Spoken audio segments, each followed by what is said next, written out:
also let them expunge their criminal record after 5 years. Thank you. Woo! How do we expunge a criminal record? Well, let's take into consideration Mr. Spindler's issue with law, as those brought up by the unforgiver, Herb Wesson Jr. He said Herb Wesson said, I don't like that boy. We got to silence him from City Hall, so let's just put him... Mr. Chair, we need him to be on the subject. It is a subject. The subject has to do with criminals and forgiveness. please. What's the topic? I'm not talking about Please criminals. complete your comment, sir. You got 37 seconds.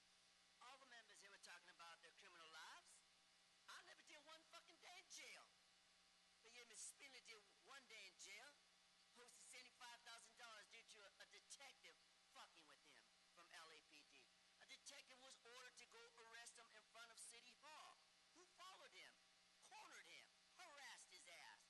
And then another fucking Nava, 31586 for the record, then followed him to the courthouse where I and Herb Wesson sat there and listened to his crybaby issue not to forgive Mr. Spindler. So I know I'm fucking right about criminals.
I'm Councilmember Jose Huizar, Chair of the Planning and Land Use Management Committee. I've been joined by Vice Chair Marquis Harris Dawson and Councilmember Felipe Fuentes. We will call this meeting to order. First item on the agenda is item 11. I'd like to welcome our Director of Planning. Thank you, Chair Huizar, and members of the committee. Vince Bertoni, Director of Planning. I'll just be real quick today. Later this week, we're going to be releasing our report for our final recommendation to the City Planning Commission on the home sharing ordinance, and that's the ordinance that deals with what we previously called short-term rental, when people rent out a portion of their home or all of their home on a short-term basis. Platforms such as Airbnb and VRBO are the most well-known, and so that will be going to our next City Planning Commission meeting and on the 23rd, and we're expecting that to be a very full meeting and a very full agenda. So we'll actually be having this City Planning Commission in the City Council chambers with this room as the overflow, and we'll be working to shuttle people back and forth. With that concludes my report, and I'll be happy to answer any questions. Great, thank you. Any questions or comments? All right, we will receive and file item number 11. Item number 4 will be receive and file in as much as it has been withdrawn. Item number 4. Item number 9.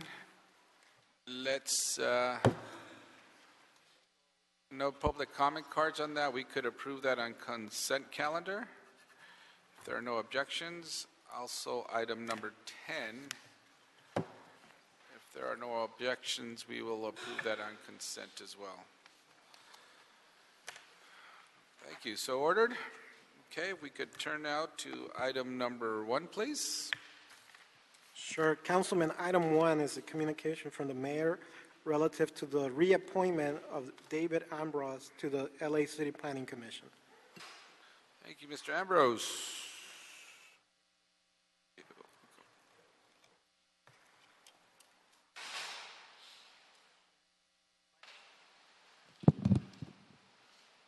Well, thank you, and thank you for your willingness to continue on this very important commission for the city. And as these things go, if you could just tell us a little bit about yourself and your interest in continuing to serve on this commission, and a little bit about your background experience serving with the Hollywood community. Absolutely. My name is David Ambrose. I'm a native New Yorker and fell in love with Los Angeles during law school and decided to stay out here. When I went back to New York and experienced February again, it was a good reminder of why I loved LA. I've been on the Planning Commission now for a little over 3 years, and I have loved every single minute of it. It's one of the things I'm most proud of in my service to the community. By way of background, I've been involved in various things in Los Angeles, including a lot of activism in Hollywood, both with friends here on the East Hollywood Neighborhood Council. I was the past chair of the Business Improvement District. I've served on the Hollywood Presbyterian Hospital Board, and I've been involved in Central Hollywood Neighborhood Council, Hollywood Hills West Neighborhood Council, and various other civic groups in Hollywood. My background in planning is I've done various things that have involved land use, including working to represent clients in Hollywood, hospitality, hotel industry clients in particular, around their issues pertaining to alcohol licensing or different issues in the city of Los Angeles. I currently serve as the head of corporate social responsibility for Disney ABC Television Group, and in that role I work on philanthropic contributions and commitments from all the media properties within Walt Disney. I can tell you more about my time on Planning Commission or whatever's helpful for you, sir. I'm just always curious to see how much people share when we ask them that very broad, general questions. I'm a Scorpio. I am married-ish. Okay, all right. What's your sign? A Scorpio. Okay, all right. Hey, there you go. Your Honor. No, thank you for your service. And you've served now 3 years on the commission. What's been your view of the land use processes as they relate to the city council, the various commissions, the planning department, positives, negatives? What do you view of it? Any suggestions in terms of what policy changes we may make with respect to processes? What's working, what's not working? I would say overall we have a tremendous process. I think we have an abundance of input from various actors, and I deeply respect the role the CPC plays, both its power and authorities and its limitations. I see our role, or my role, I should speak about myself, I see my role limited in that we are not the ultimate arbiters of various aspects and policies. That's you all and the City Council. So we take in all the information we can, and I try and do my best to what I think of as issue great decisions and policies that are as unbiased and objective as possible. At the end of the day, at the end of our meetings, I go back to my job and back to my life. But I would say the service is going great. The commission is such a diverse group of people from various walks of life.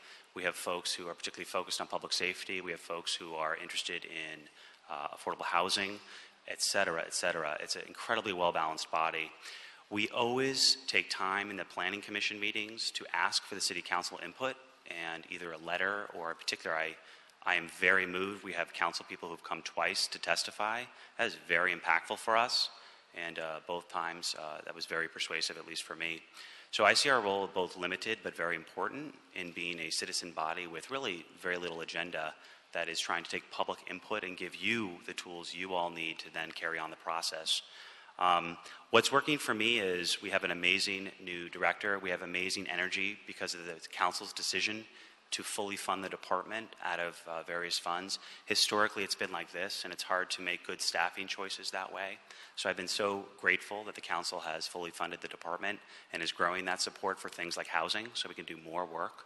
I think what could work better, and we're working on it, is better communication, in particular with council office, making sure we have your input.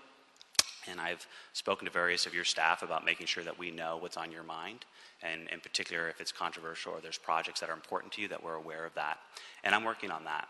So I think it's working incredibly well overall, and I look forward to continuing that process with the team that we now have in place.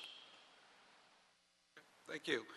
I think we've passed some very important policy issues that the council and the Citywide Planning Commission has worked on closely, so I certainly appreciate that. I think in the last few years we've been a bit more aggressive and progressive in moving some good policy issues forward, and we certainly appreciate that. I do believe that the city's on the cusp of, not on the cusp, but it is redefining itself, and we're at a critical moment in a time where whatever decisions we make now are going to have huge impacts for the future of the city. So we look forward to continue working with you. Thank you, sir. Not only this committee, but the council, and I could speak for the planning department as well. I know they feel the same. So, any other questions or comments? No. Seeing none, we will recommend approval of the renomination and send this to full council. Right. With no objections. Thank you. Thank you, sir. Next item number 2. Item 2, Councilman, is a communication from the mayor relative to the reappointment of Lisa Waltz Morocco to the West LA APC. Thank you.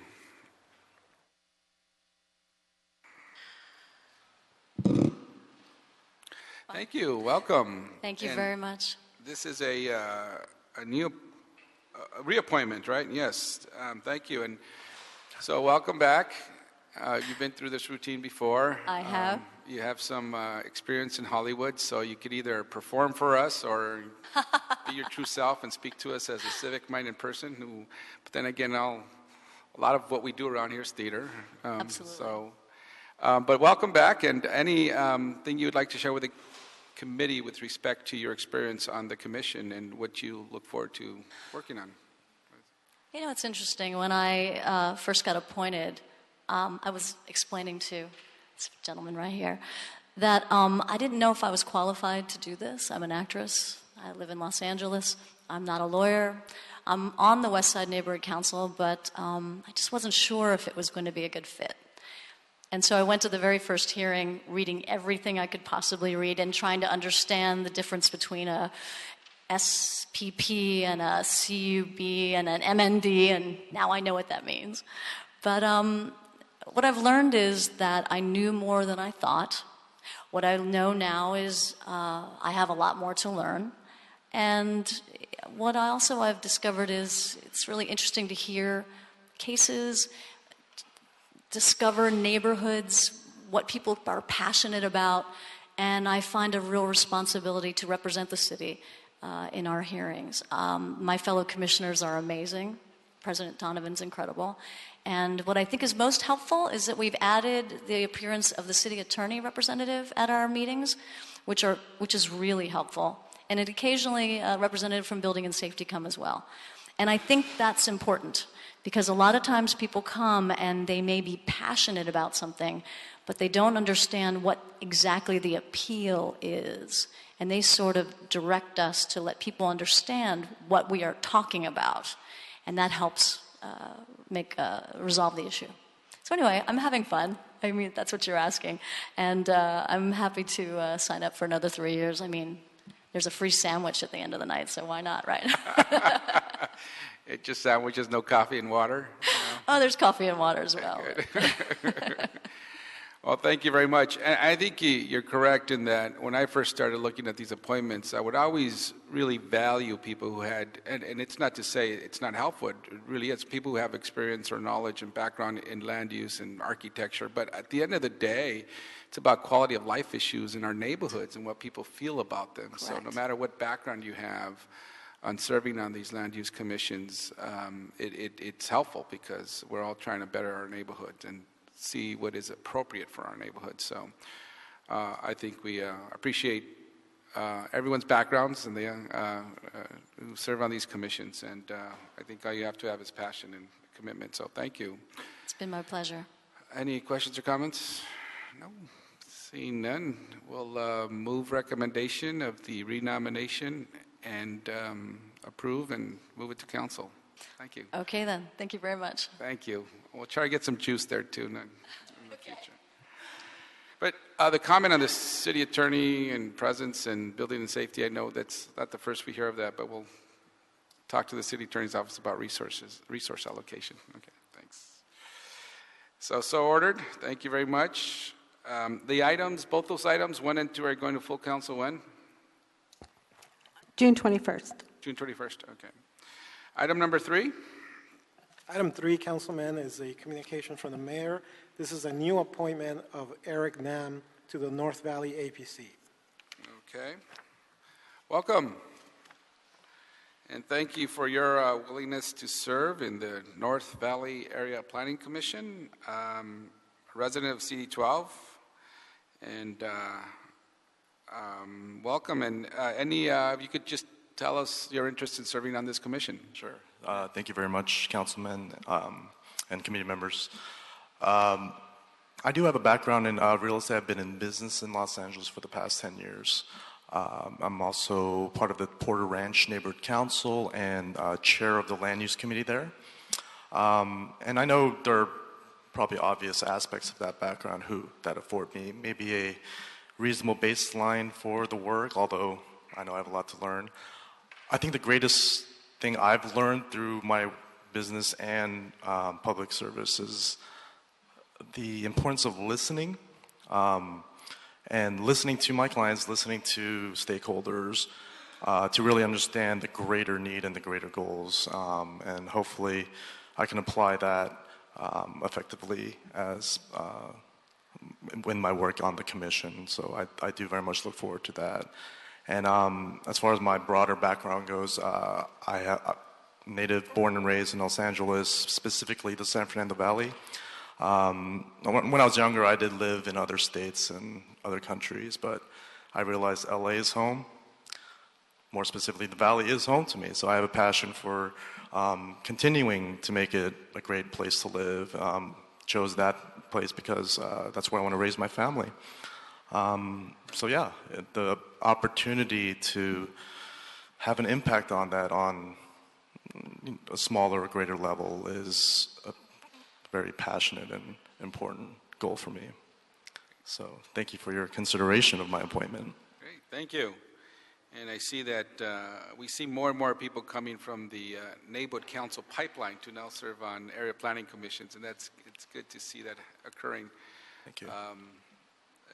With the advent of the neighborhood councils, they were a way for us to, I shouldn't use the word experiment, but a way for us to get more participatory democracy. And what has evolved from that was not only more people having input in city decisions, but also giving people experience to then expand into other parts of city decision making. So This is great to see this.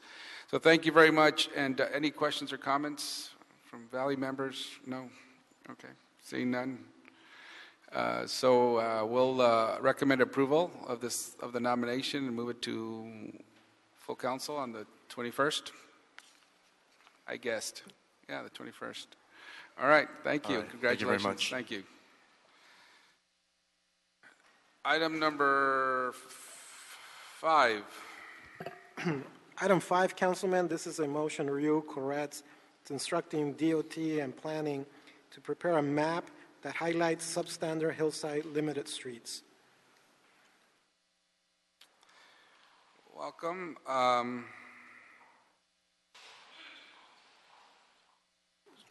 We have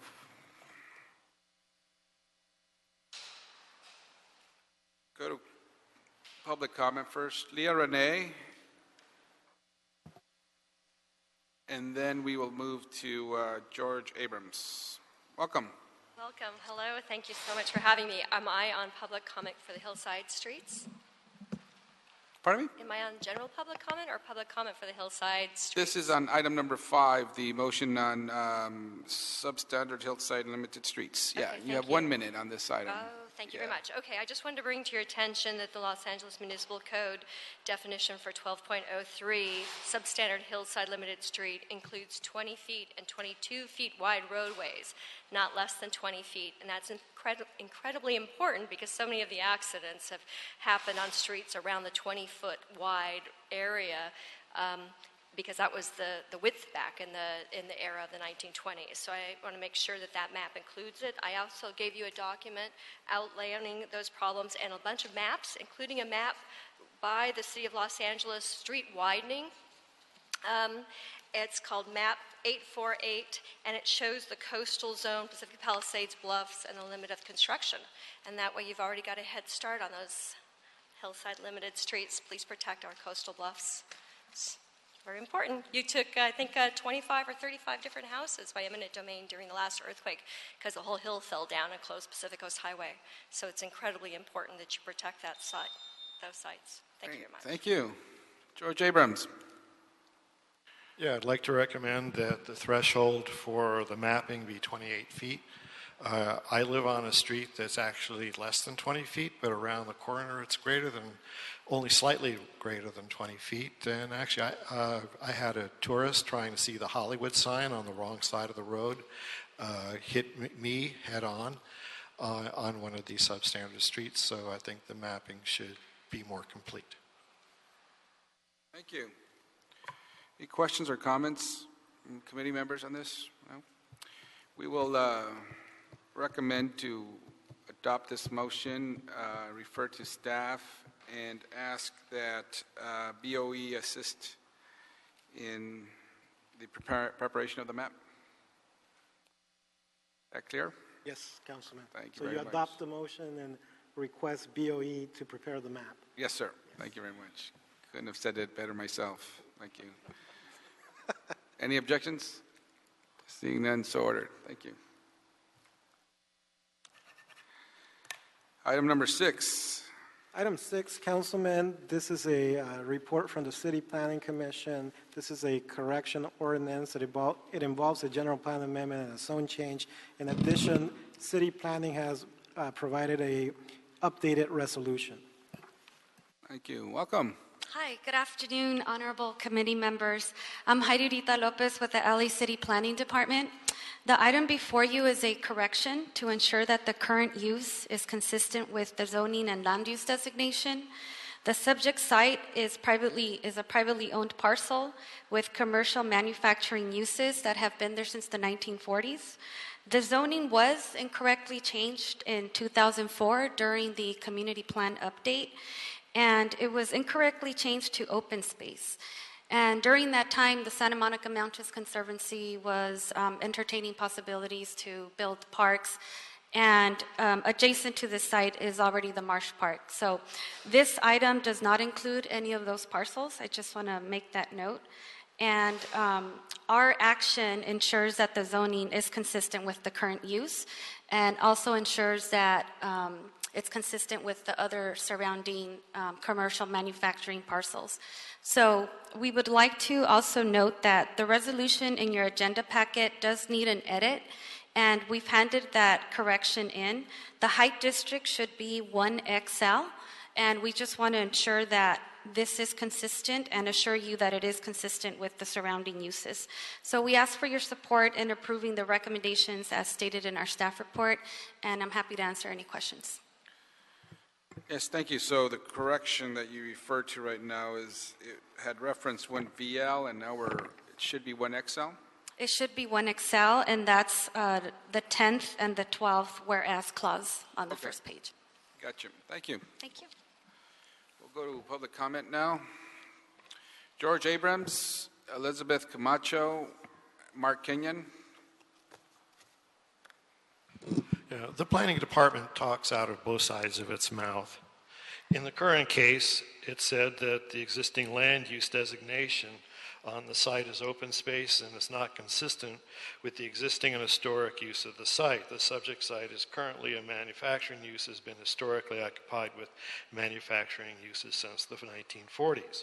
But in another case in Hollywood, it said exactly the opposite, and it said that the subject property satisfies several of the criteria set forth by the citywide general plan framework policy 314.6 for the identification of marginal industrial land suitable for redesignation for alternative uses.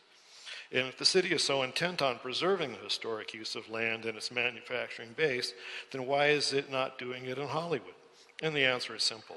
It pulls these arguments out of a repository of boilerplate language depending on the desires of politically connected and favored developers. And the disparity between these two planning... Thank you. Elizabeth Camacho, Mark Kenyon. Good afternoon, council members. Thanks for your attention. Elizabeth Camacho of Loeb & Loeb on behalf of the property owner. And I'm here today just to, one, express our appreciation to staff for their work in investigating the events that led up to this error and identifying the appropriate corrective action. We do agree with the staff report that the open space designation was imposed on the property in error.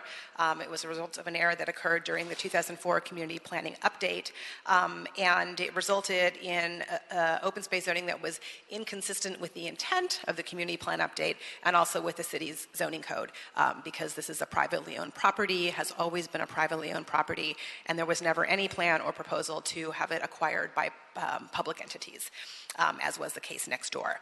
And we agree with the recommendation of the Planning Commission and with staff that the appropriate corrective action is a zoning or a rezoning to the QCM designation, which is actually the designation that is currently attached to the end of the property, and that will make this property consistent. So we're here to answer any questions, and we thank you for your consideration.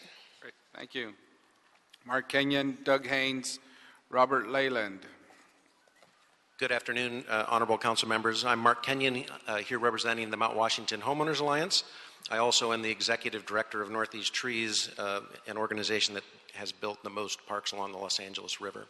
And so speaking on behalf of the zoning, I don't believe, at least in my reading of the record, is that this property was not miszoned or zoned by mistake.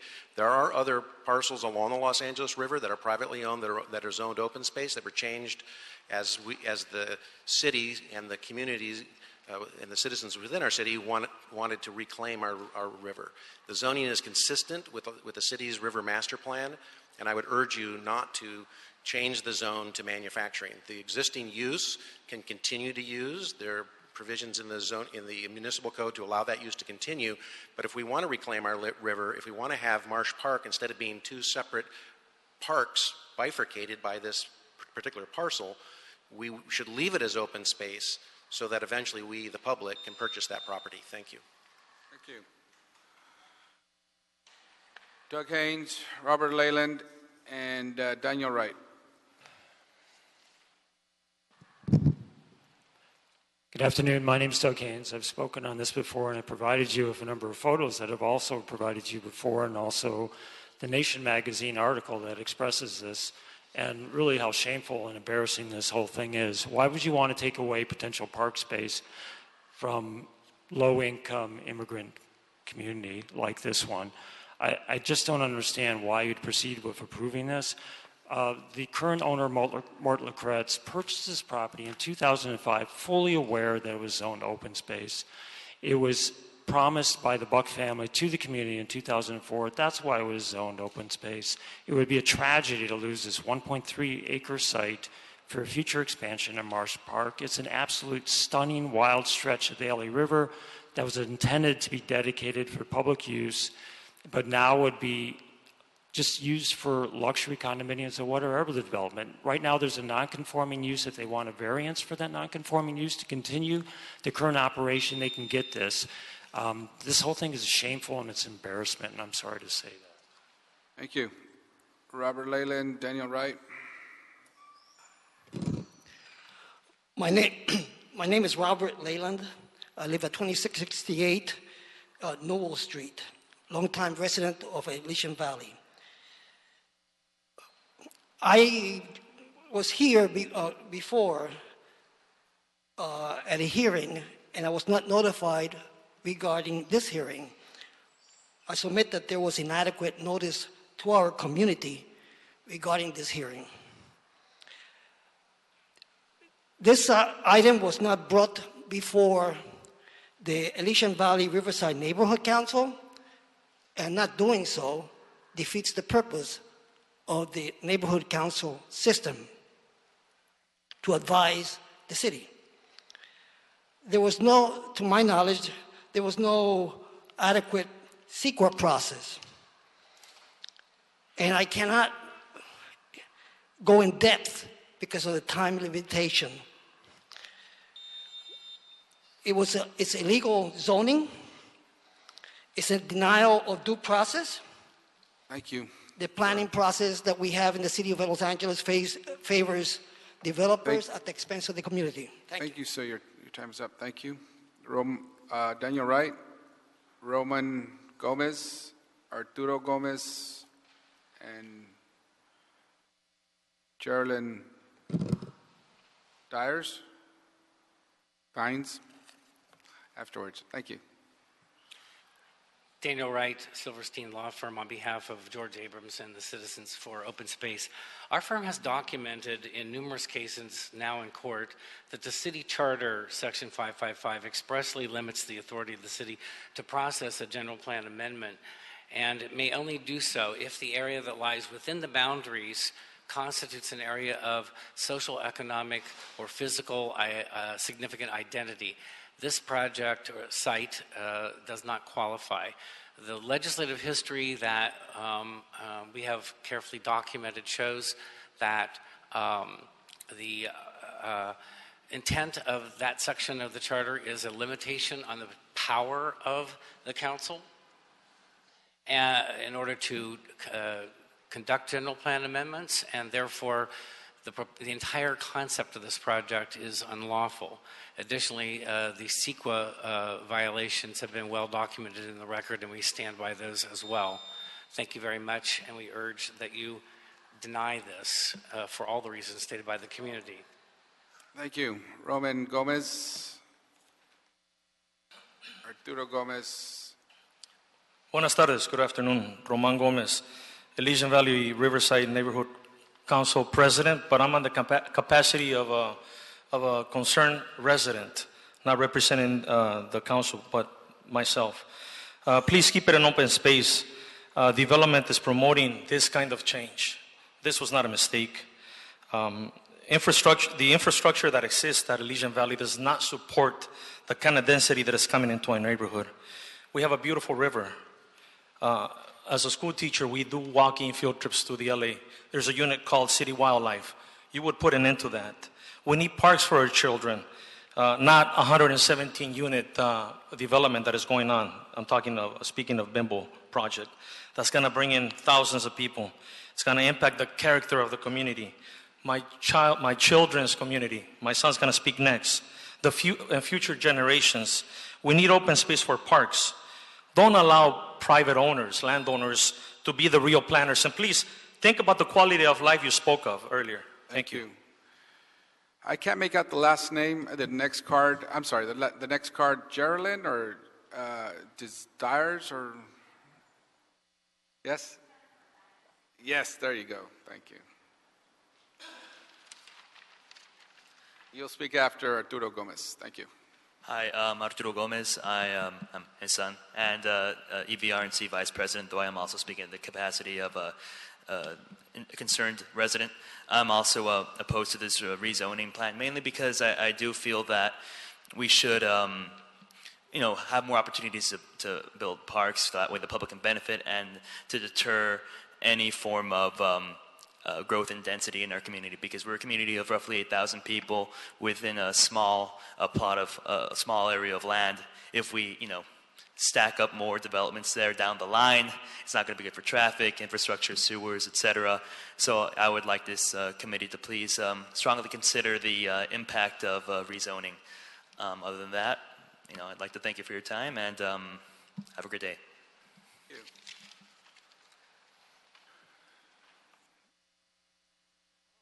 Jennifer?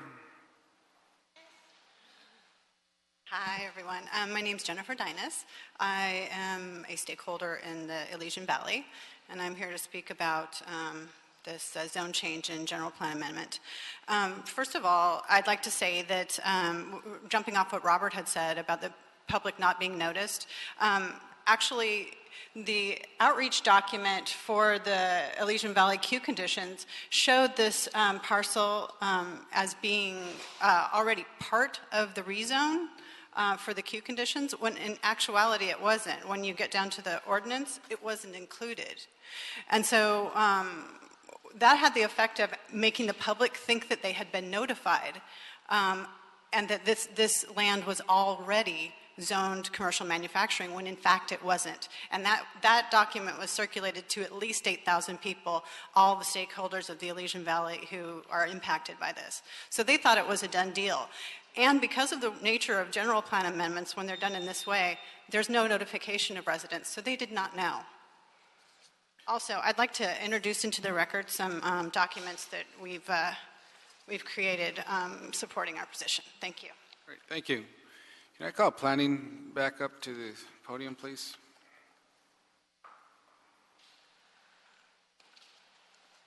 So this was rezoned when we adopted the Los Angeles River Improvement Overlay, correct?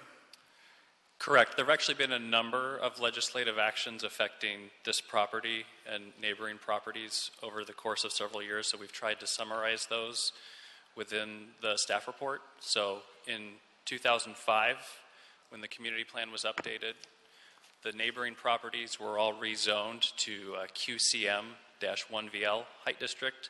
This property was rezoned to open space along with its next door neighbor. Subsequent to that, the Rio was adopted, so the Rio appendix was added to the zone strand. Last year in 2015, the City Council approved amendments to the queue conditions, which restricted residential uses, mandated a lot coverage maximum, et cetera, to try to deal with some of the development pressure that we're seeing in this area. And the height district was changed from 1VL to 1XL, hence the typo mentioned earlier in the resolution. What's currently on the property? It's a manufacturing facility. My understanding is they manufacture doors. Okay, so there's currently a manufacturing use on the property. Correct. And when we did the overlay zone and now the other changes, did we do it to other properties that had existing operations, or I'm just, how do we go from looking at an operating manufacturing firm to rezoning something open space? Sure. Through these, I would understand if, there's a purpose for that, for the reuse of the river, et cetera, but for an existing operation, why did that happen? So my understanding in conversations I've had with staff who actually worked on the update to the Silver Lake Echo Park Elysian Valley Community Plan, there were a series of meetings, in particular with the Santa Monica Mountains Conservancy, about properties that they were looking to acquire throughout Elysian Valley. So there are a couple of pocket parks and the Marsh Park site in particular. And during those meetings, the boundaries were simply drawn too large for the Marsh Park site in particular. So they were drawn around where Marsh Park is today, which is just next door to the site we're talking about, and they were drawn to include this site in error.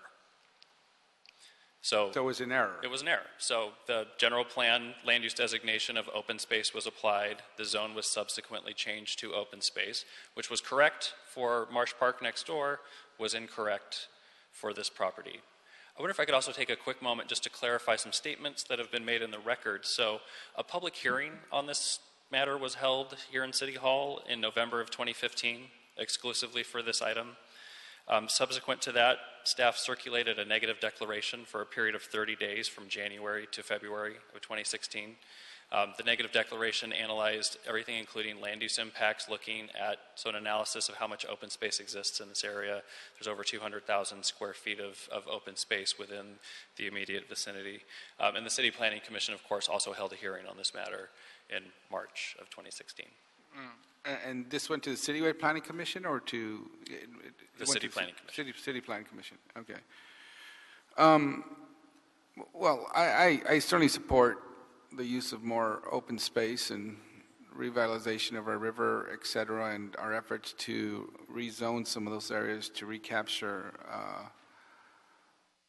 the goals and visions of a renewed river. But I'm also a bit confused now about the process of how we got here, and I certainly I would suggest we continue this for a week just to get a better understanding of how we got here and why all the different changes had taken place here with no.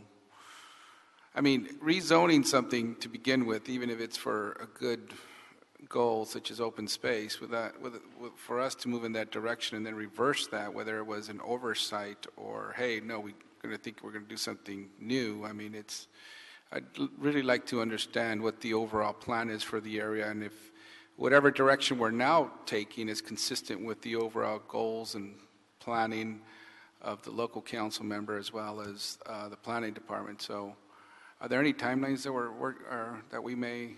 No, there's no timing. City no time initiated. City. Okay. So we could continue this for our next meeting, and that's okay with my colleagues, and then get a better understanding of what direction we're going here overall in the bigger picture. Okay, great. Thank you. We'll continue that for 7 days? Yes, to the 21st. 21st, okay, thank you. Next item? Item 7, Councilman, this is a city planning department report relative to an appeal by the Bailey Wong family. This relates to a reasonable accommodation request for parking and driveway for a person with disability in CD4. Honorable Council members, my name is Jonathan Hershey. I'm representing the Department of City Planning. The Director of Planning issued a denial of the original reasonable accommodation request. Subsequent to the filing of the appeal, we have met with the applicant who has revised plans. We've had extensive discussions with them, and we've come to an agreement about what we are willing to authorize. As a part of that, there are a series of conditions of approval that we are recommending be adopted.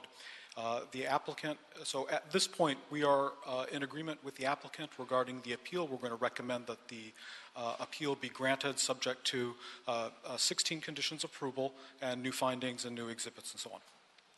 Throughout these discussions with the applicant, it's come to our attention that they are not in agreement with one of our conditions of approval. The condition is condition number 15. This condition essentially implies that once the individual with a disability is no longer a resident of the property, the authorizations granted therein essentially go away. And then what is left with is a responsibility to undo those improvements. Now, the Reasonable Accommodation Ordinance, Ordinance number 177325, incorporated into the Municipal Code as Section 1222A27, gives the Director of Planning very broad authority to consider land use regulations that impose an impediment to housing for individuals with a disability, and then gives the Director of Planning very broad authority to grant authorizations deviating from those land use regulations. And so this is basically, we are granting things that are akin to variances and adjustments and specific plan exceptions in order to accommodate the needs of an individual with a disability without having to make the typical kinds of findings. Given the very broad authority of the Director of Planning, the Reasonable Accommodation Ordinance tailors this authorization to only persist so long as there is an individual with a disability residing upon the property and utilizing it for housing. The applicant is going to ask that they be granted an exception to the normal time limitation or authorization for this kind of a grant, because they feel that having to undo the improvements that are being authorized herein results in a financial hardship on their part. While the department sympathizes on that, unfortunately there is no authorization or no process by which we can grant an extension of these authorizations beyond its utility to an individual with disability. The Reasonable Accommodation Ordinance itself contains two exceptions that does extend that. The exceptions essentially say that if the authorizations results in new construction that have become so integral to the structure of the dwelling, like an addition, for instance, the addition would not have to be removed. Okay. The second exception allows for an extension to these authorizations if a new individual with a disability comes to occupy the property and continues to utilize those authorizations as a means to make housing available to them. Those are the only two exceptions that are allowed. In this case, the applicant is trying to find a third exception, which is essentially a financial burden on having to undo this. Now, the authorizations that we are granting are entirely within the front yard. They have to do with driveway, passageway, landscaping, some paving materials. There are no additions being authorized as a part of this. None of the authorizations extend or rise to the level of being structurally integral to the building, and therefore they would not qualify under the first exception. The second exception, for a second individual with a disability taking over, we can't make a ruling on that because we don't know what's going to happen into the future. And so I just want to clarify for you that the department is in support of the appeal.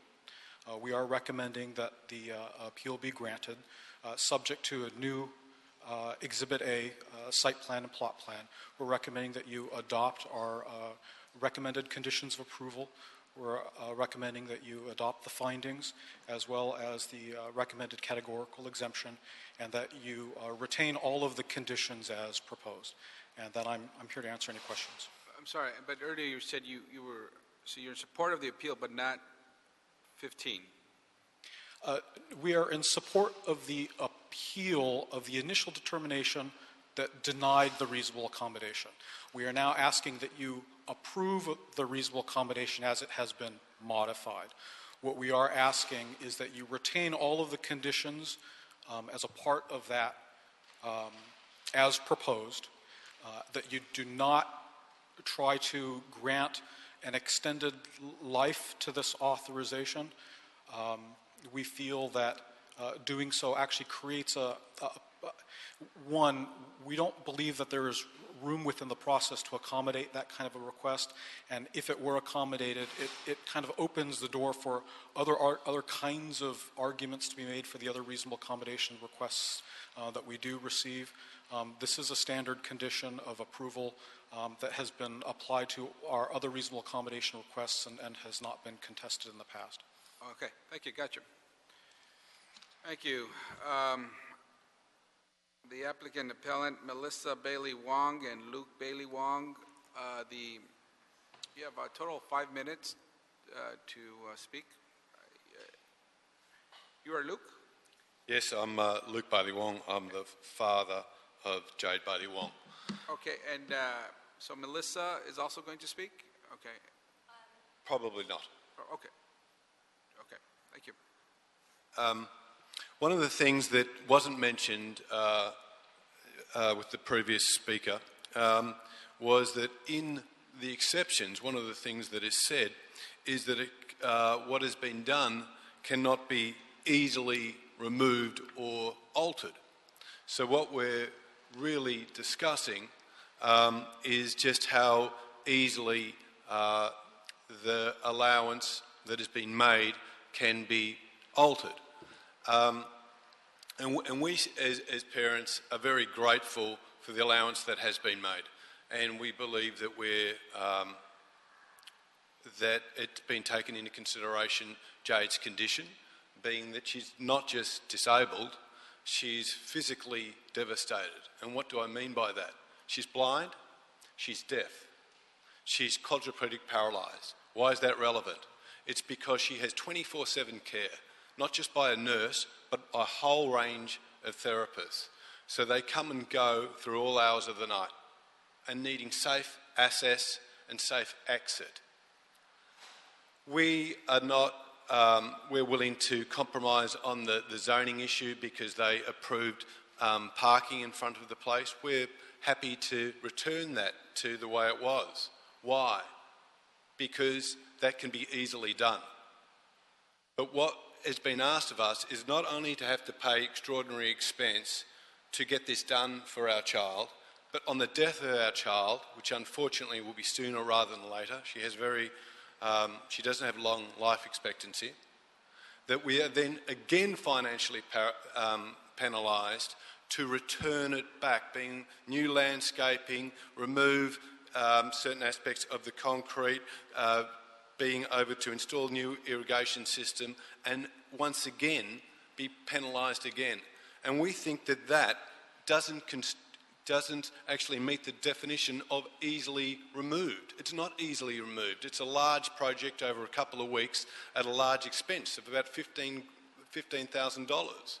So we are not asking for new regulations to be done. We're asking to adhere to existing regulations, and to be seeing what we're asking for is a reasonable allowance. We're not asking for an extraordinary disposition of existing regulations. Okay, thank you. Thank you very much. Our next speaker is Julia Duncan from Council District 4.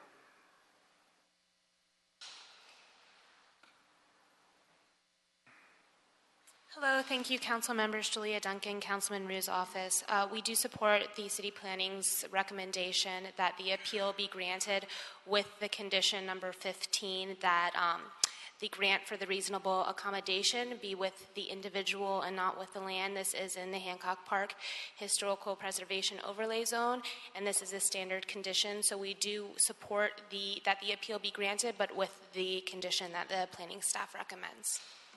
So your recommendation is that we grant the appeal and that the condition 15 stand? Yes, Okay. and the appeal with the changes that are in Exhibit A, the changes that have been made to the original plot plan. Okay. Thank you. Thank you. Thank you. Staff?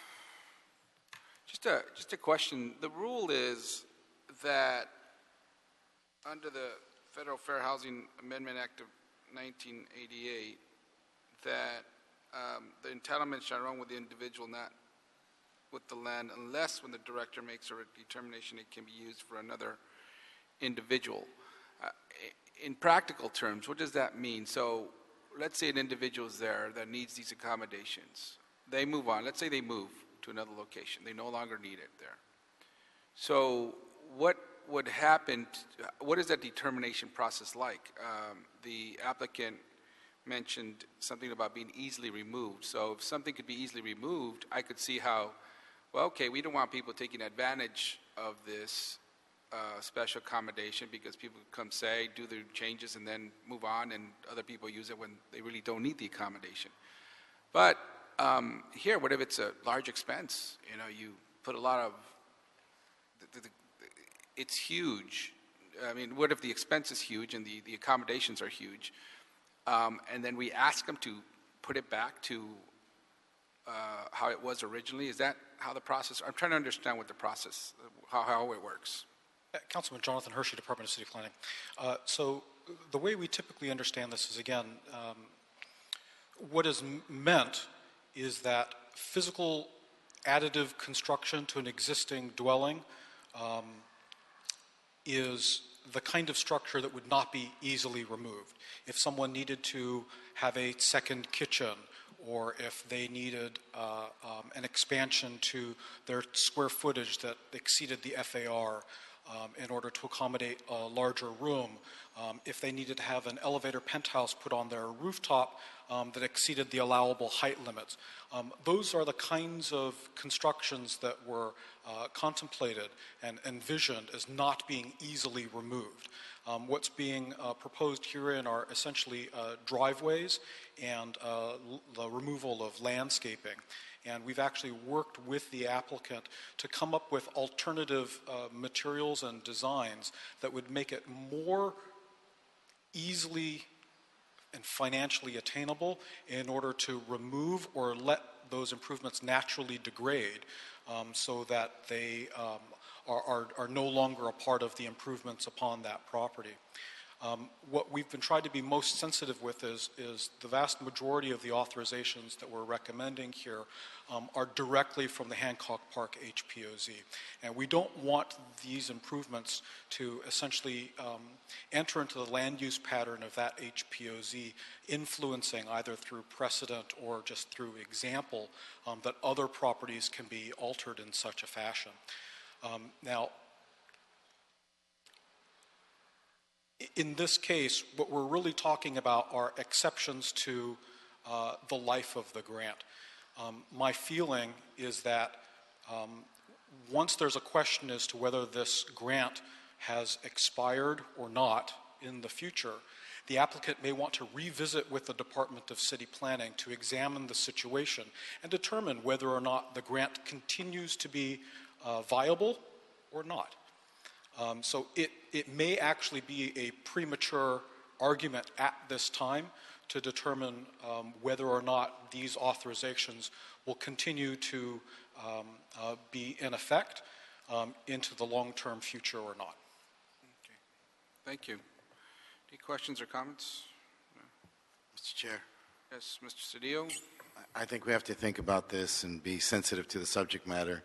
I think it would be embarrassing if we didn't grant the accommodations. I don't think we have the legal authority not to grant them. I think the questions of subsequent use are, frankly, for me, not relevant. The applicant maintains a position that it's too difficult to undo. I think we have to balance it with the question of what the advantages are.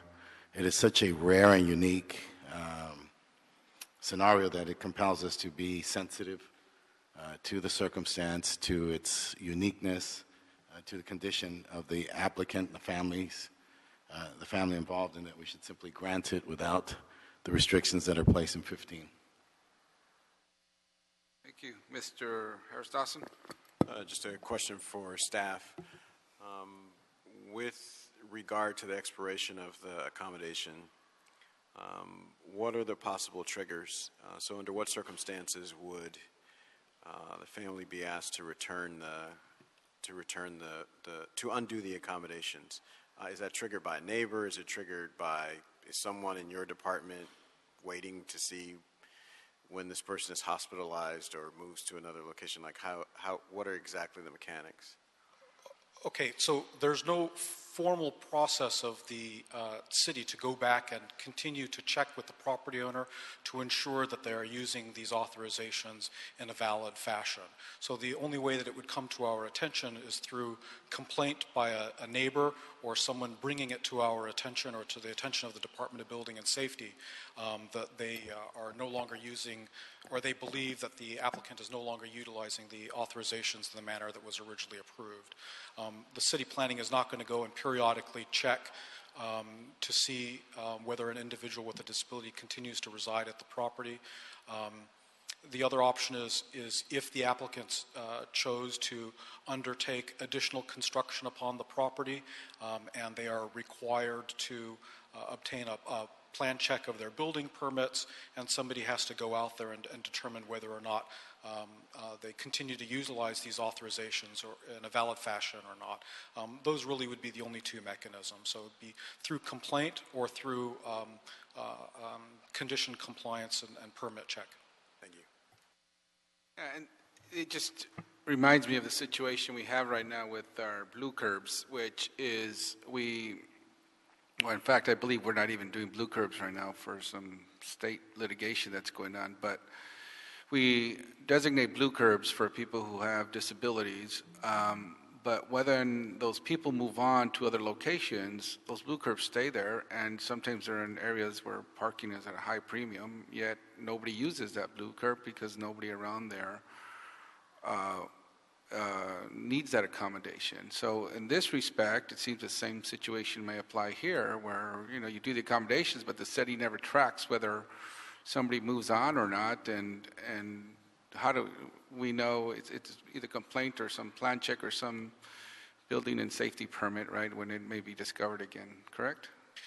That's correct. The other mechanism that we have in place is, as a part of this determination, the applicant is required to record the authorization through a covenant and agreement, so that upon the sale of the property, future property owners are put on notice that the specified authorizations are only good so long as there is an individual with a disability utilizing the property for housing, and that they actually need those accommodations in order to continue to reside upon the property.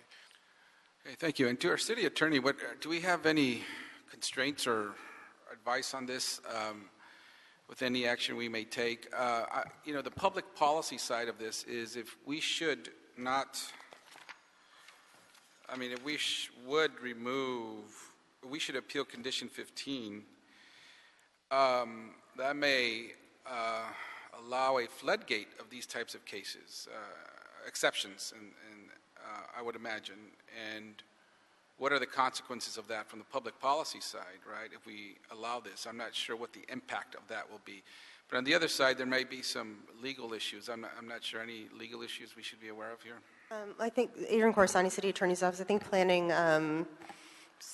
gave the context pretty accurately, which is, what is the previous practice of the department, what was the intent behind the language. Certainly there are other entitlements that may be available to the applicant. I don't know the details of the project, but should the applicant choose to later pursue a variance, there are other options to perhaps keeping the accommodations, characterizing them in a different way. With the HPOZ, it might be a more challenging process, but there are other mechanisms in the code that could be explored. But planning is right. The condition is a standard one, and it is drafted that way for the reasons that were set forth, which is to maintain the integrity of the zoning, to ensure that the accommodations are for the purposes they are approved. Okay, thank you. But if we go one way or another, there's no, that you may be aware of right now, any, it's more a policy issue on the conditions where we wouldn't be violating the Disabilities Act or better. Right. We're consistent with the ADA and fair use regulations. The appeal, as it's been redesigned, meets all the requirements of both the code and state law. And I'm not aware of any other legal limitations. Mr. Fuentes? Chair, I guess I'm a little confused. It sounds like we're trying our best here to make this work. Why doesn't it work for the appellants?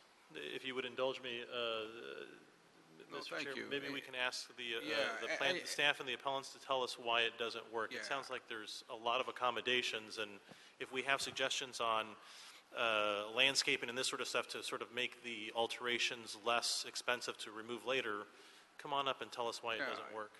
And to piggyback on that, the planning department suggested less costly ways of doing this that wouldn't be as costly. So, and I noticed in the trust here that there isn't any benefit later to figure out how to pay for the changes. So tell us why it doesn't work. Correct. It's prohibitively expensive. I'm sorry, can you state your name, please? My name's Melissa Bailey Wong. I'm the mother of Jade, resident at 530 South Rossmore Avenue. We have collaborated and worked together to try and find a way. Frankly, we're desperate. We really need to have this driveway. It's affecting my child's care. We aren't getting the nursing care that we need. It's affecting the ingress of her wheelchair van. It's getting damaged in the process. This has been going on for 12 months. No, I understand that, and I see the drawings on here, but why doesn't the accommodations that the planning department is suggesting not work for you all? So we have worked together to try and find a solution that's going to work for everyone. HPOZ for ourselves, for Jade to get in and out, for the nurses, and for all the staff that Jade has. The solution that we came up with was using a decomposed gravel pathway. That was suggested by the team because they said it was going to be natural and would naturally degrade. We've actually since had contractors come by to actually tell us what it would cost to put that in and out, because the original plan was to do it all in concrete, which was the ideal and suggested material from the HPOZ. Now it seems even with decomposed granite, it's still going to be an extra $15,000 and more to remove that after the fact. Now, when we came to this solution, I didn't know the price of it, but I really need a solution. I didn't know it was going to cost this much. But I guess what I'm failing to understand is if the planning department suggested DG as decomposed granite as an option, and it decomposes, then you wouldn't have to remove it. It doesn't decompose. You have to actually scrape it off the earth. Is the planning department asking You for have that to have to a be bobcat removed? to come and scrape it off and remove it. Can I have the planning department ask us, with the suggestion of the DG, having just put a couple of yards in my backyard and front yard of DG, I don't have any intention of removing it later because it's going to sort of be okay there. Are you all asking for the removal subsequent to the lapse of the authorizations? So the authorizations are only good so long as Jade or another individual with a disability continues to reside upon the property. Understood. Barring that, the authorizations are no good. What's implied is that those improvements would need to be removed and the property returned back to what is otherwise allowed under the code and under the HPOZ. We recommended decomposed granite as the surface for a portion of the driveway in order to help ameliorate some removal costs associated with the construction of that driveway. If there are other materials that are available that would be less expensive to either install and or remove, we would certainly be amenable to that. We're not particularly partial to the type of material that is utilized to construct the driveway. However, in our discussions and at that point, the decomposed granite was an option that we had come to agreement with. If the applicant can provide an alternative means by which they can reduce the future costs of removing these improvements to try to accommodate some of their financial restrictions at that time, we would certainly be willing to listen to those. But ultimately, the goal is that once the authorization runs out, that these authorizations stopped being used. And the property Help me understand the enforcement aspect of Mr. Harris-Dawson asked about the authorization. It sounded, I understood that there is effectively no follow-up unless it's driven by complaint. Assuming for a second that there is follow-up, irrespective of how it's driven, what does the enforcement look like on the remediation of those authorizations once they've lapsed? What's the absolute worst that happens? The property owner, whoever the property owner is, would be issued an order to comply. That order to comply would cite the provisions of the LA Municipal Code in which they are in violation of, and then they would be required to remove those unauthorized improvements and return it back to an authorized state. Mr. Harris-Dawson? And say they can't afford it. Unfortunately, that's not a consideration for the planning department. No, I'm sorry, I missed that. What was that?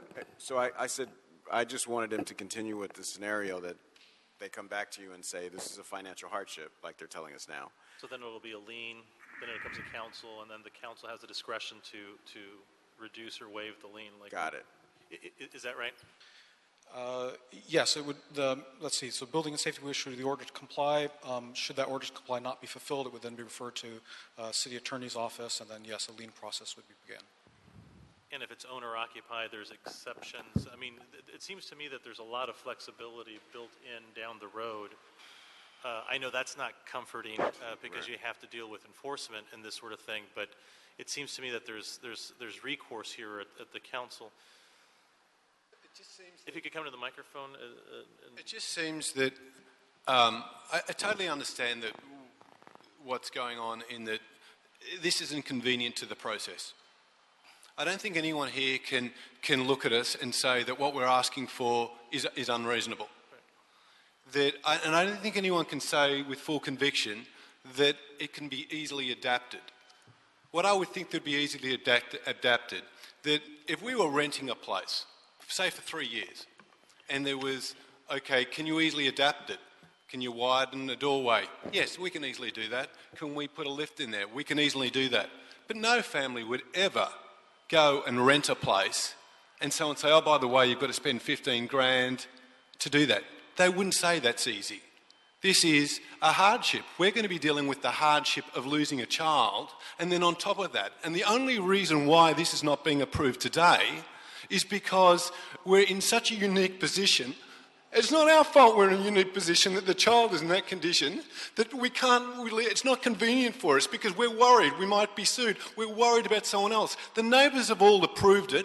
50% of the houses in the street have got a driveway exactly the same. We're not asking for another floor. We're not asking for a helicopter to be landed in the backyard. All we're asking for is a circular driveway like 50% of all the other residents. Is anyone going to have an issue with it? Why would they? Why would they? And because it doesn't fit into the exact process, there's this fear here, well, let's make sure that we don't set a precedent and allow this to happen when we all know in our hearts that what we're asking for is completely reasonable and is not going to create the chaos that is fearfully imagined here. Thank you. Mr. Cedillo? Again, I just think that this is embarrassing. That we're failing to recognize the facts, that this is so extraordinary. This circumstance that this child and person has is extraordinary. It's not something that somebody's going to rent a child like this so that they can put a circular driveway so that they can get a break on the historic preservation. I mean, it's so absurd that we need to step back and look at it. This is an extraordinary circumstance that is exempt. There's no rule or regulation that would prohibit this, and that we're now caught up in a conversation about do they get to keep it after. It's just, I mean, it's just absurd. I mean, I'm embarrassed that we're having this discussion. I'm embarrassed for the city, that the city doesn't have anybody who can think that somehow that they have the power or the authority to inconvenient the process, as the gentleman indicated, is just embarrassing, and that is our role.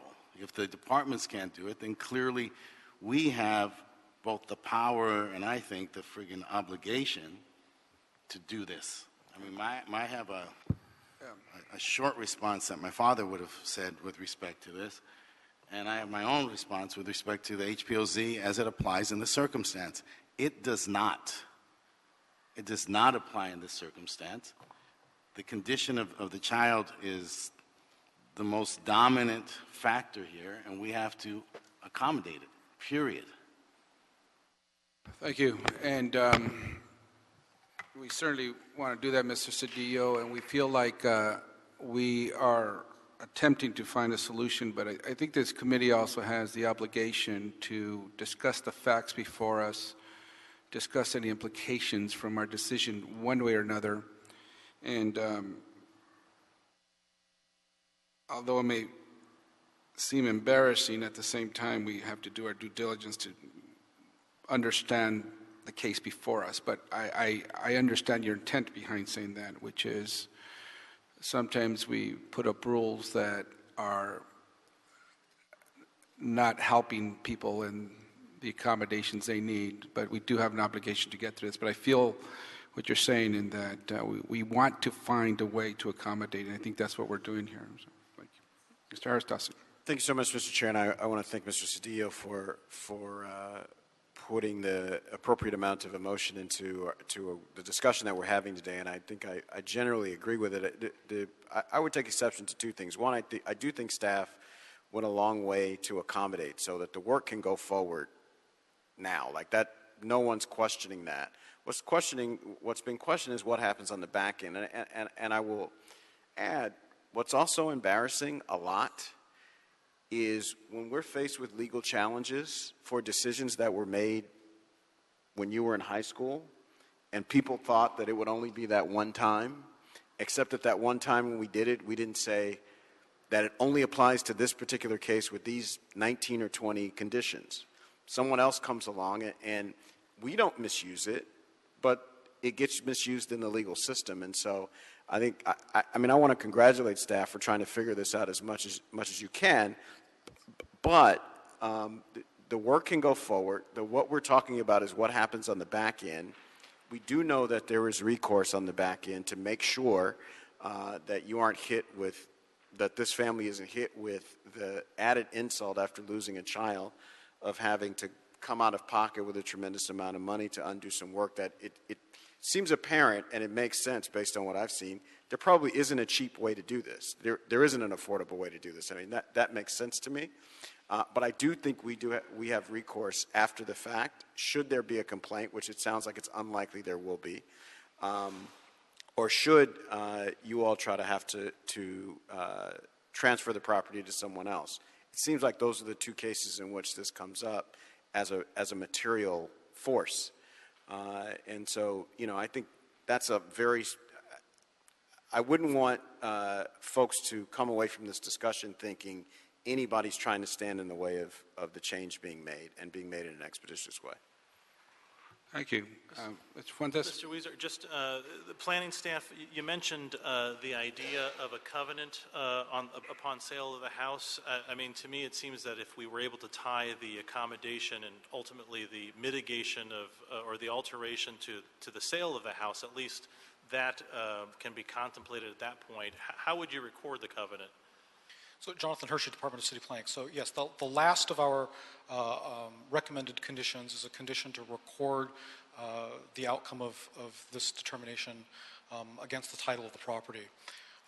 Again, that's solely for the purpose of ensuring that future property owners are on notice that these authorizations are only granted for a very specific reason.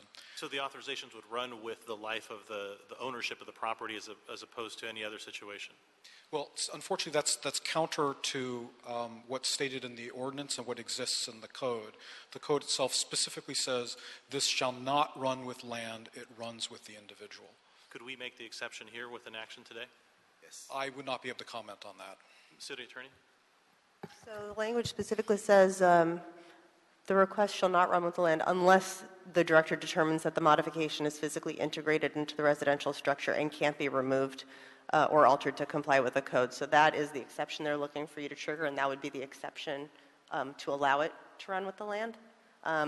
So if the council interprets that language to, in fact, cover this scenario, then that would be the effect, that it would run with the land. So, I know that's also not ideal because the cost of remediation of those alterations ultimately are going to be borne by potentially a seller of the home, negotiated with the buyer. But to me, that seems like a reasonable way to move. I know it's not preferred, but at least we know that the authorization will lapse at some point, and then the alteration will have to take place likely some point after that. The appellant, I would like to hear from the appellant on that thought. I know it's not absolutely ideal, but it's still better than where we are today.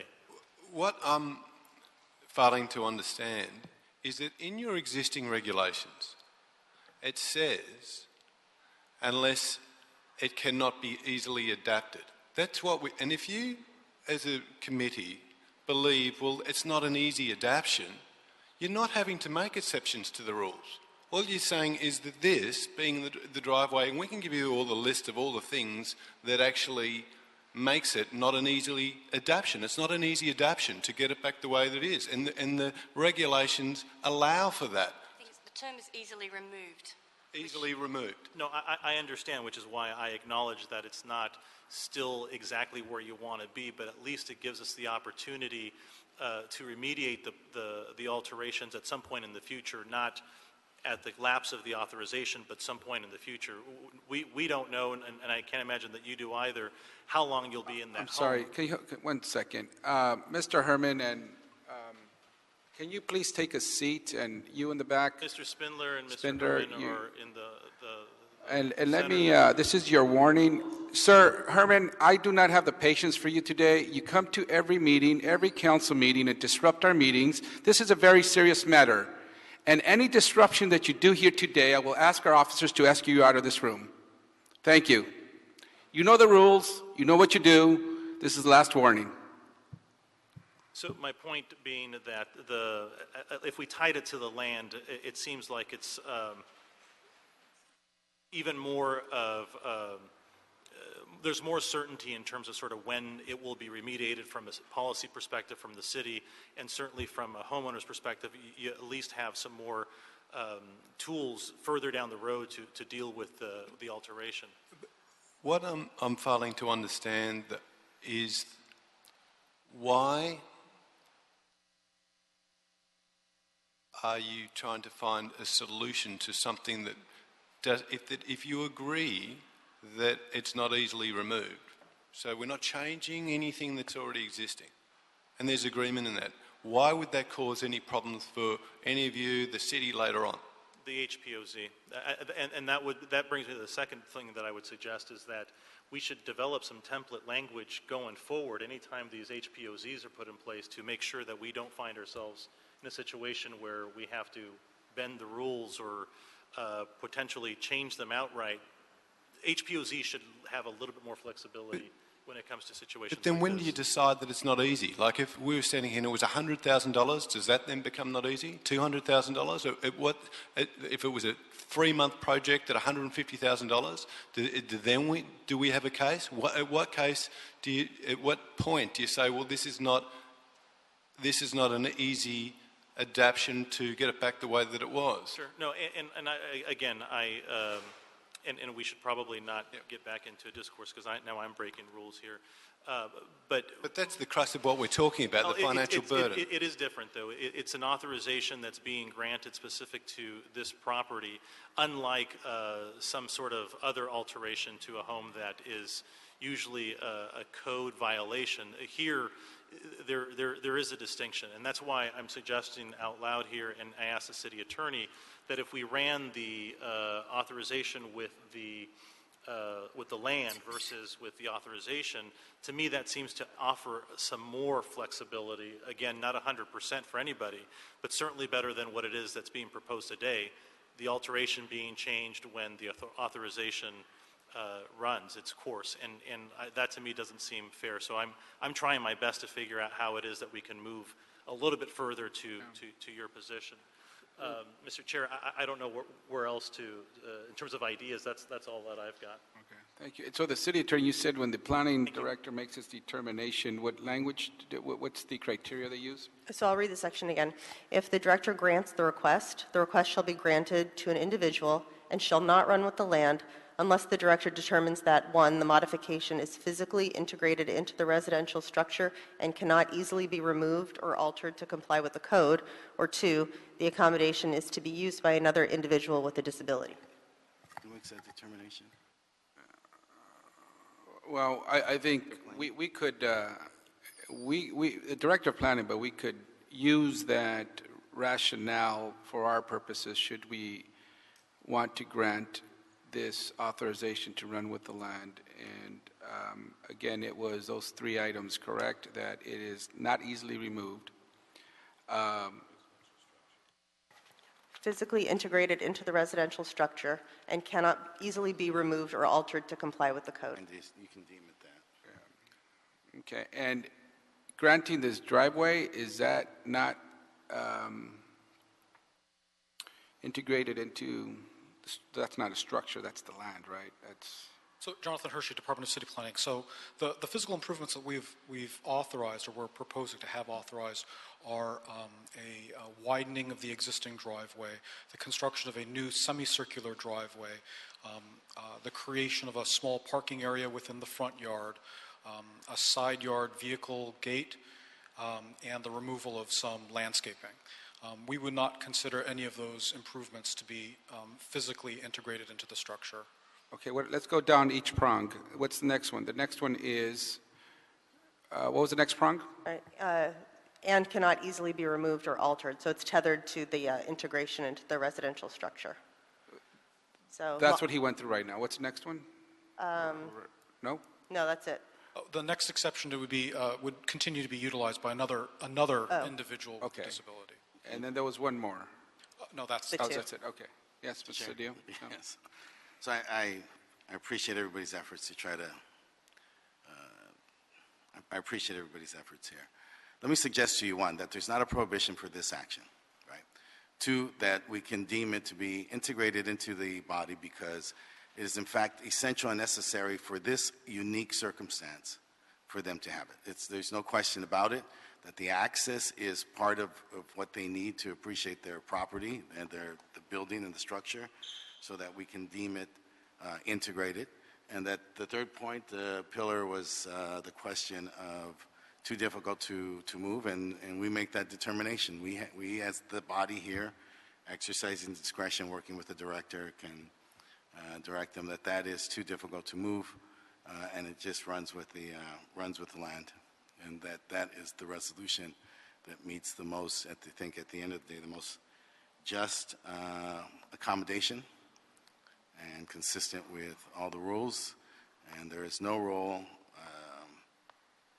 This is a social contract, or a contract with the land and the owners and the community, but there are always ways in which we can break a contract or change a contract. You know, those are a mistake, they're fraud and intervening acts of God, and I would say that this is at least an intervening act of God, and that would be a foundation for us to move forward with deeming this as part of the body, part of the building. Okay, thank you. So we could either, what if we just delete 15 and not try to rationalize us even putting that condition in the first place? Yes. Second. I mean, what are the consequences of that? Do you want to answer? So, Jonathan Hershey, Department of City Planning. Simply deleting the condition does not remove its authority from the reasonable accommodation ordinance. That condition that we're debating about is simply a restatement and a clarification to put everybody on notice that they are subject to this limitation. So simply deleting the condition even if we would not delete extend it, its it's life. part of the ordinance. Okay, That's got correct. it. So it would still apply.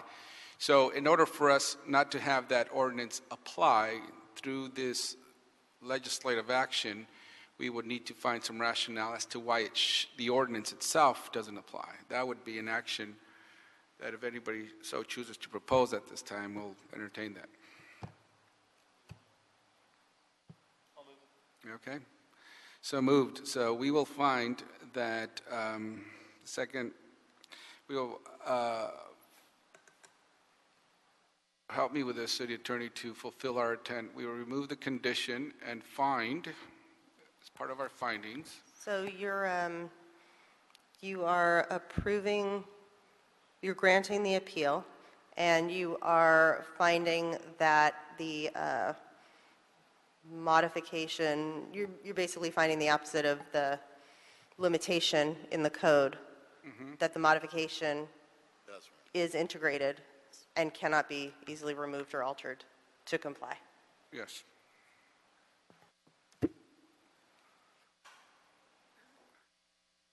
Any objections? No objections. Yes, sir.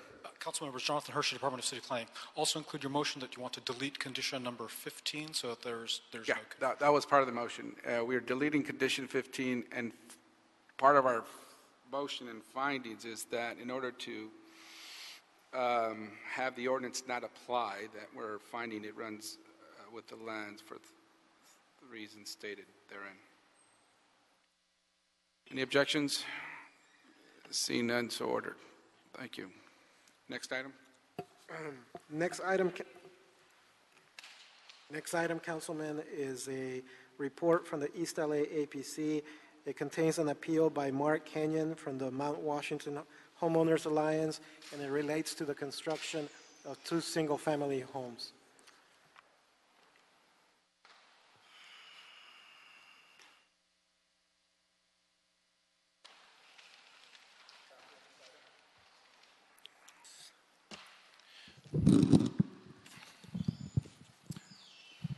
Good afternoon, Mr. Chairman, members of the committee. Greg Shoup, representing the Planning Department. What you have today is an appeal of the MND that was published November 12, 2015, that was adopted as a result of the approval process that will result eventually in the demolition of an existing single-family house in Mount Washington on Crane that was built across 2 lots, and the construction of 2 new single-family homes. These single-family homes are in compliance with the Mount Washington specific plan. They're in compliance with the baseline hillside ordinance requirements.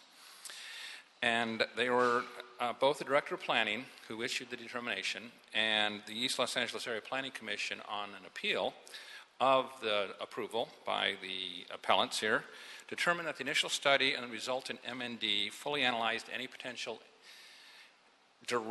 significant direct or indirect environmental impacts on the environment that would occur from the development of these 2 homes. We analyzed the impacts that would occur.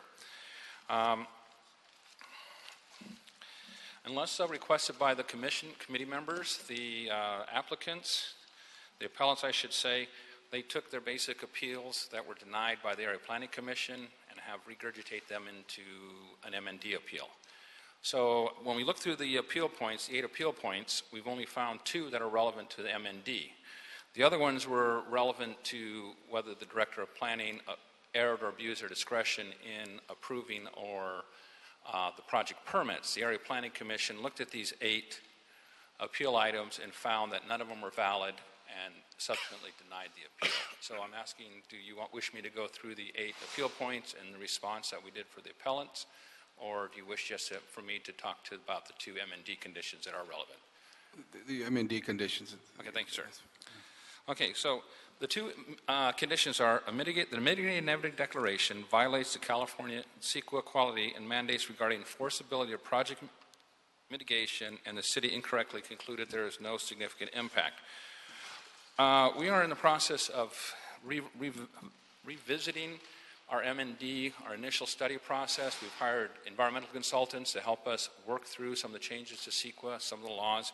And one of the things that we're moving away from is requiring mitigation for everything, especially if we have mitigation measures. We look at our thresholds and it says, will there be a noise impact, for example? And then we typically put in that you have to comply with the city's noise ordinance. Well, since everybody has to comply with the city's noise ordinance, and it's really not really a mitigation that needs to be in an MND. So we've moved those to what we call regulatory compliance measures. We're basically saying everybody in the city of Los Angeles that is doing a construction project has to meet the city's noise ordinance. That noise ordinance is enforced by LAPD as part of their noise enforcement team. Building safety is part of their inspection process. So having it as the next mitigation measure is not necessary. The same with the soils report. Our mitigation typically said you need to have a soils report prepared for your project. Well, we now require that up front, that the soils report be submitted to Building Safety Grading Division. Grading Division issues a soils approval letter and then dictates how they can safely build on that property by following all the rules and regulations. Those rules and regulations are enforced through the building permit process and through the inspection. So if that's mandated upon anybody building in the hillside, regardless if you're in the specific plan or the Hollywood Hills or the Valley, those rules apply to everybody. So to make them, the appellant's point is unless they see it there, they don't think the city can enforce it. But since the city enforces for 99.9% of the other properties that don't have discretionary actions attached to them, why would there be a concern that this 0.1% that does have discretionary actions attached to these projects that we wouldn't fulfill our obligation? The third The city failed to protect adjoining landowners from significant impacts from construction, noise, dust, vibration, construction, parking, and parking zones, and placement of construction materials on the substandard street of Crane. We do have a mitigation measure for this. It's called the hillside staging and construction. This outlines all the rules and regulations that they're required to comply with the cooperation of DOT, Bureau of Street Services, and Building Safety. I'm sorry. Go ahead. I thought you wanted me to walk up there. Right. Inspection. Go ahead. Inspection. So at that point in time, we are already have the regulations in place. Building and Safety, it does the inspection on the site. If you have construction materials blocking the roadway, the Bureau of Street Services comes in and will tell you to move it. If you have to coordinate with DOT when your delivery of your cement trucks come, delivery of your construction materials, delivery of everything else. Since this applies to everybody outside Mount Washington, why do we need to make a special mitigation measure for that? So as we're moving away from over mitigating everybody, there's a concern, and I think this is more of just a misunderstanding of that these regulations are enforceable, and they do have validity to them. Questions?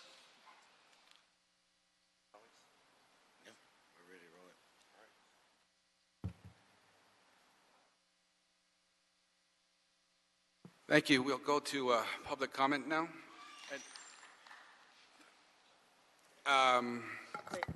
Councilmember Huizar, we need to hear from the appellants. Yes, Mark Kenyon and Daniel Wright were both signed up as appellants.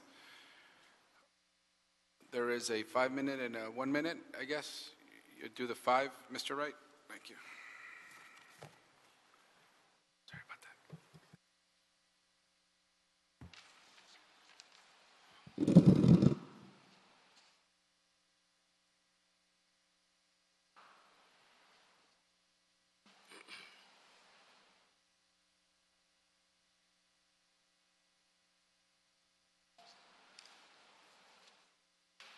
Thank you.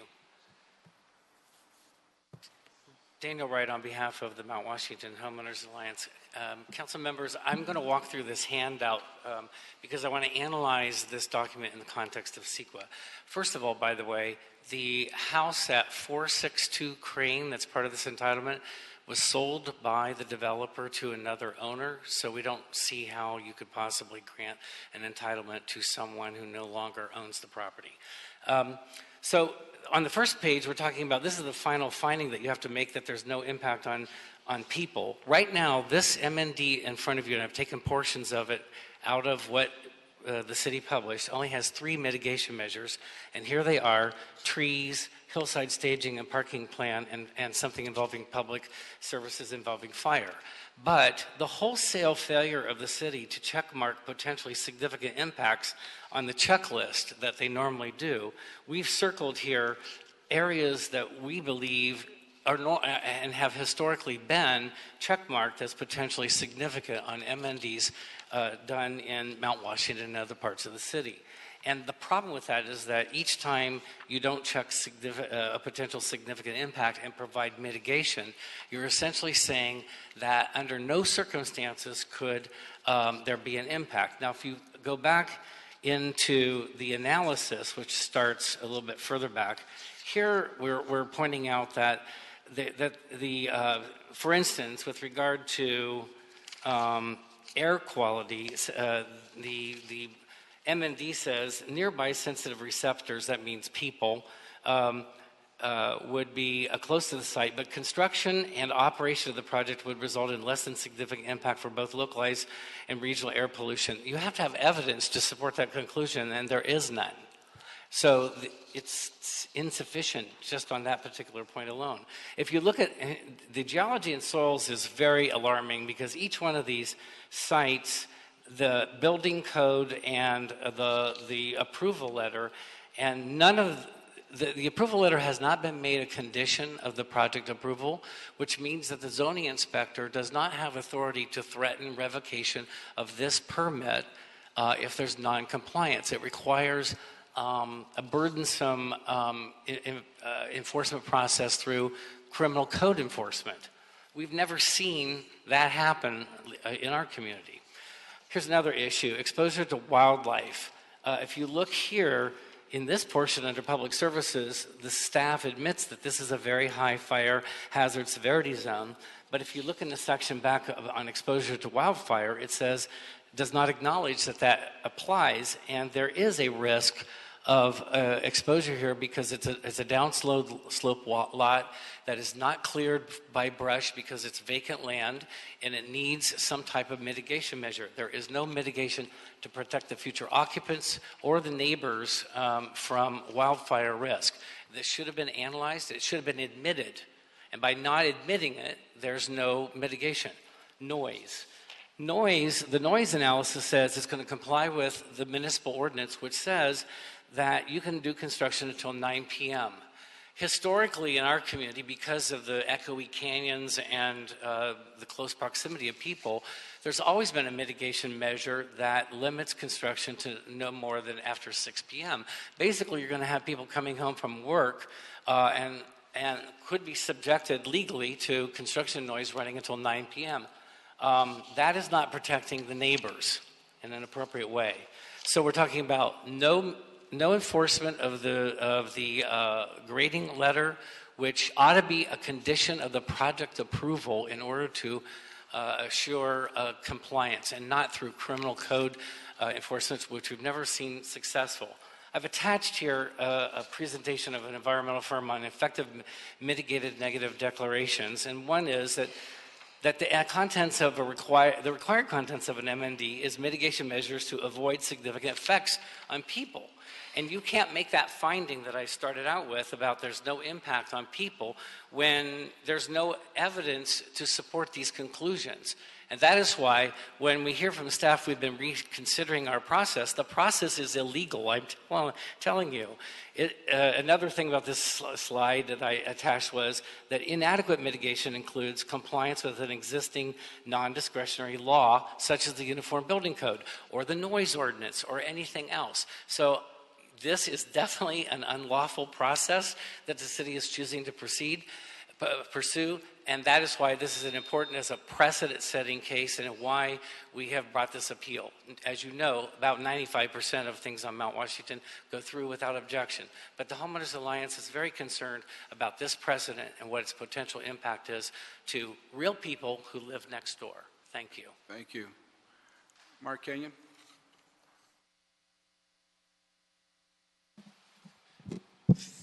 Thank you, Honorable Council members. I'm Mark Kenyon. I live at 505 West Avenue 44 in Mount Washington.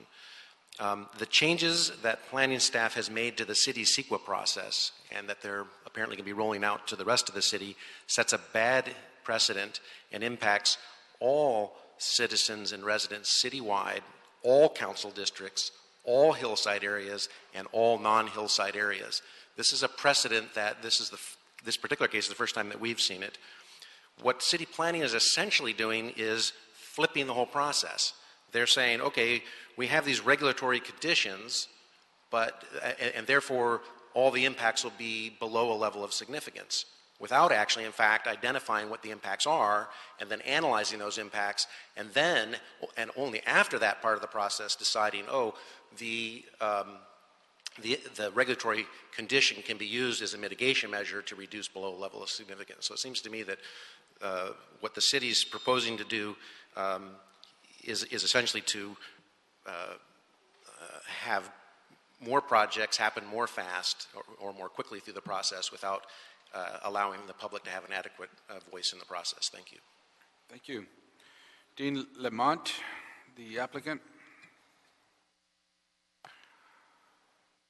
Thank you, Ms. Lamont. You're entitled to 5 minutes. Oh, I don't intend to take that long. Okay. Good afternoon. My name is Dean Lamont. I'm one of the owners of the Crane Project. I guess the bottom line is we've been involved in this process for so long. I just want to point out that we've always acted in good faith. We've always done everything that has been asked of us. We've paid every fee that was required. We've submitted every form that was requested. We've invested about 32 months in this project, and we haven't been able to break ground. It's a by right project, and I find it just frustrating, and it's been deeply impactful on my family. We're not some big development firm. It's my wife and I and a business partner, and we just ask that the process please come to a close as quickly as possible so we can move forward with the project, which I'd also like to emphasize that there seems to be sort of a presupposition, and I know they're concerned about precedent setting. There seems to be some kind of a presupposition of ill will or ill intent. We've never demonstrated anything of the sort. We're not trying to play some bait and switch game. I frankly wouldn't even know how to do that. So with regard to the precedent-setting nature of the appellant's case, I would respectfully ask that we not be caught up in that fight. It's not our fight. We just want to build a single-family home and make an improvement to the neighborhood. It's going to be a beautiful design. The appellants have actually, in their previous appeal, have complimented the design. It's going to be a wonderful addition to the neighborhood, and we look forward to proceeding. Thank you very much for your kind consideration. Thank you. Can't make this out. I think it's Dr. Zozo, Herman, and Leah Renee.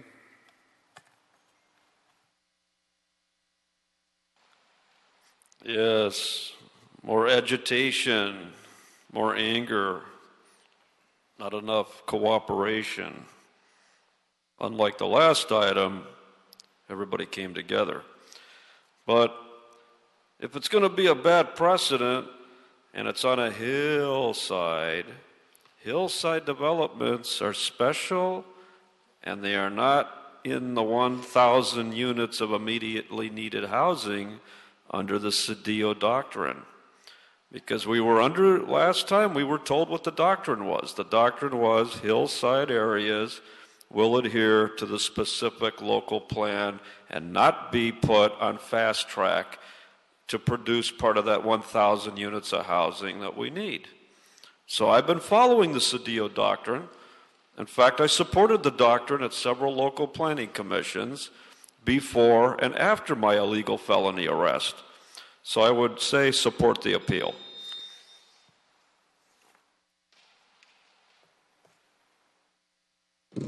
So if you really take a good look at this action, fast tracking and weakening a hillside infrastructure, the public right-of-way is to testify under 54954.3 paragraph A, which essentially will cause harm. Think of the danger of the public below, think of the public around. This goes into a fact of a matter of a situation off of 4200 Verde Street, where property was falling into the Soto corridor, and the Department of Justice had to come in and clarify the responsibility of the City of Los Angeles in violation of that. Thank you, Mr. Herman. So again, this located property is a hazard. Regulatory impacts without any or none submitted public comment. Please stop this order and bring in the public.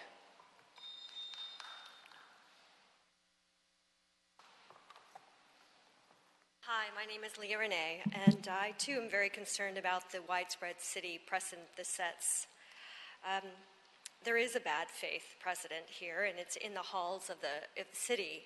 I too am sympathetic to the time, but I too have been stuck here for 3.5 years, and I've learned that everybody has a different paper. Everybody has a different page. Everybody has a different understanding of what the law says. And there's going to be a really big disaster at the end of all of this. If one person can get a curb and one person has a really hardship and needs one and can't, one can build whatever they want, and one needs a little help. And so I really support the appeal here because it's got to be fair. There is nothing fair if everybody in this city has access to a different rule book, and you've got it right now. We have exactly the same problem. It's why I've sat here for 8 hours today to bring to your attention. This is specific to these projects. I'm bringing to your attention there's a cumulative impact and a precedent, and it's citywide, and the applicant brought that to your attention. Okay, so, thank you. Unless we don't uphold cumulative impacts and citywide precedent. Thanks. Okay, thank you. And, appeal. Mr. Cedillo, this is in your district. Questions or comments? Or Move to deny the appeal. Okay, Mr. Cedillo recommends that we deny the appeal.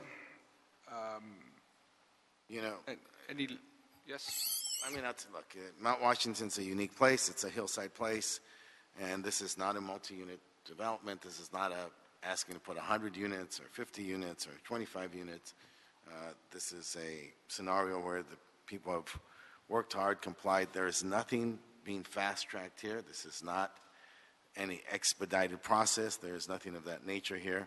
This is simply going through the process where they filed a negative deck and somebody wants a full-blown, a dilatory, what I consider in this instance and in many instances, a dilatory and abusive CEQA, to use CEQA simply as a dilatory tool to prevent any development in this city.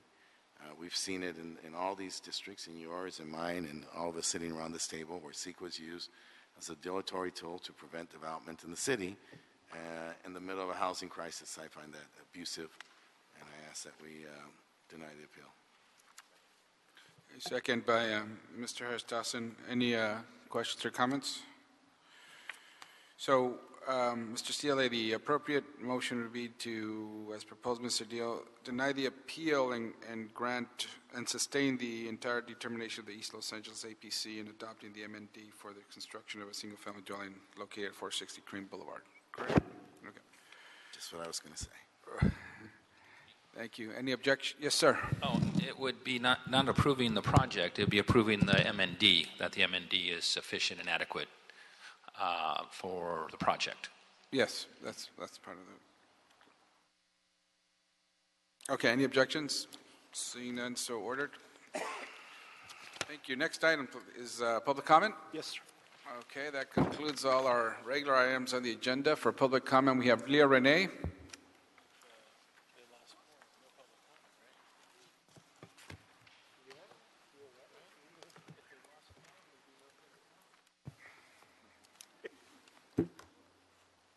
Hi, I'd like to bring to your attention a project called ZA 2014-801 at 17639 Ravello. And I'd ask you to investigate your city determination for a coastal development permit.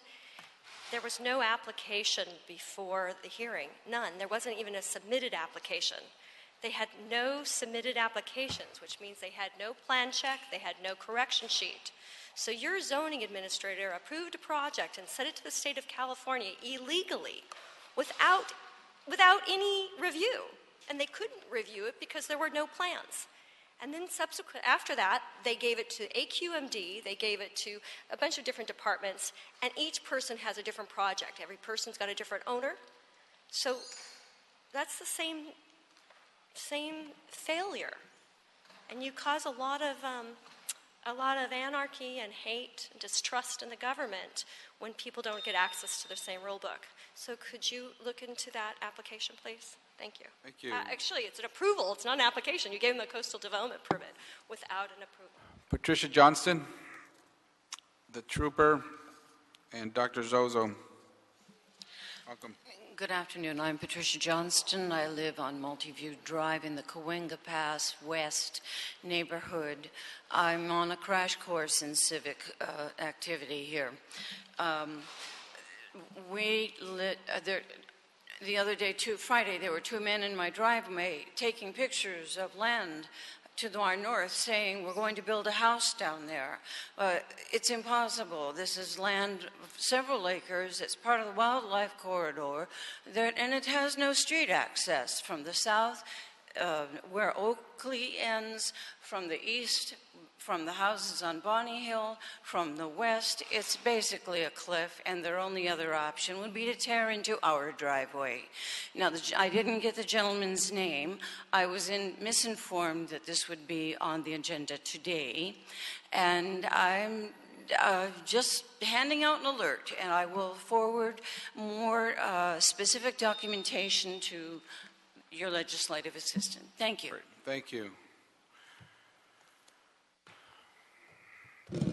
Threats against the government present a special problem for the freedom of speech. The First Amendment of the Constitution says, namely, Congress shall make no law abridging or limiting the freedom of speech under due process clause. As I was told, I will be banned from Plum. Fuck Plum. And fuck those who fuck with my mind. I will speak my mind on behalf of the public and respectfully on behalf of Mr. Wayne Spindler and to that miserable serial number 31586 for the record, Mr. Nava, the detective who harassed and destroyed the reputation of Wayne Spindler. Fuck you and fuck the police. That's freedom of speech. And also regarding item number 7 for the record, thank you, Mr. Cedillo, for defending that child in a wheelchair. It is the obligation of local government to defend those who have disabilities under ADA.gov. File a complaint anytime. Wolves versus Los Angeles, Barden versus Sacramento. Nothing's historical.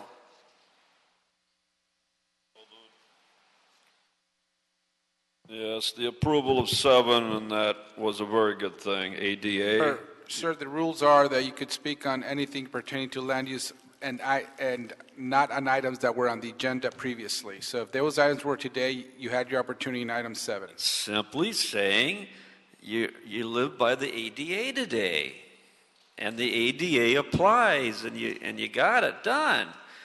And now we don't have to talk about a certain person who does land-based decisions, who's never here. We don't have to talk about that now. So now we can all get back to just being one big happy family. We don't have to worry about a certain thing that happened, a terrible thing that's caused one of your members to never be here. Let us get back to the meeting. Let us have a full quorum in the future of 5 engaged members so that we can all decide what to do with these important projects. And yes, if somebody comes here for an ADA compliance, give them that accommodation. Thank you. Thank you. That concludes today's meeting. Thank you very much.